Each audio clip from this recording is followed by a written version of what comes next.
ஐரோப்பிய நாடுகள் முழுவதும் உஷார் நிலையில் இருக்கின்றன. கடை வீதியில் பாதுகாப்புகளை அதிகரித்துள்ளன. காரணம் என்ன அப்படின்னா, இது கிறிஸ்மஸ் டைம். இந்த கிறிஸ்மஸ் டைம்ல ஜெர்மனியில் ஒரு சம்பவம் நடக்கிறது. அந்த காட்சிகளையும் நாம் தற்பொழுது பார்த்து கொண்டிருக்கிறோம். பரபரப்பான காட்சிகள். ஒன்று சிசிடிவி காட்சி.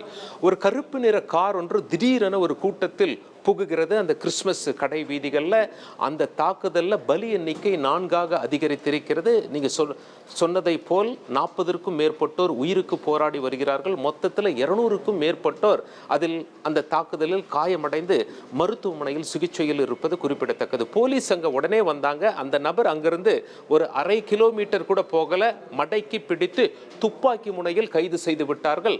தரையில் படுக்க சொன்னார்கள். கையை நீங்களே பின்னாடி கட்டுங்கன்னு சொன்னாங்க. இருக்கிற போலீஸ் அந்த சூழலை சமாளிச்சாங்க.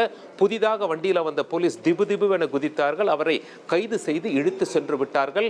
எதன் காரணமாக இப்படி செஞ்சாருன்னு தெரியல. இதே போலத்தான் ஜெர்மனியில் 8 ஆண்டுகளுக்கு முன்பு ஒரு தாக்குதல் நடைபெற்றது நமக்கு தெரியும்.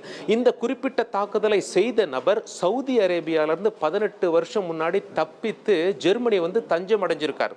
சவுதி அரேபியா ஒரு இஸ்லாமிய நாடு. இவர் இறை மறுப்பு கொள்கையை பேசியிருக்கிறார். அந்த நாட்டிலிருந்து தப்பித்து ஜெர்மனி வந்துவிட்டார். அது மட்டுமில்லை, இவர் மீது பல்வேறு குற்றச்சாட்டுகள் இருக்கின்றன.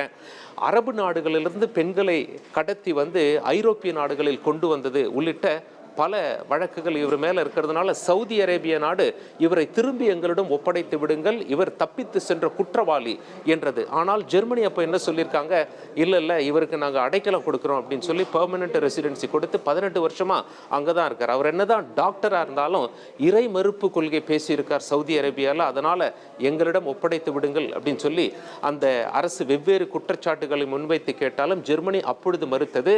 அதே நபர் இந்த செயலை அங்கே செய்துவிட்டார். பல நாடுகள் இது ஒரு தீவிரவாத தாக்குதல் போல் தெரிகிறது என கடும் கண்டனம் தெரிவிச்சிருக்காங்க.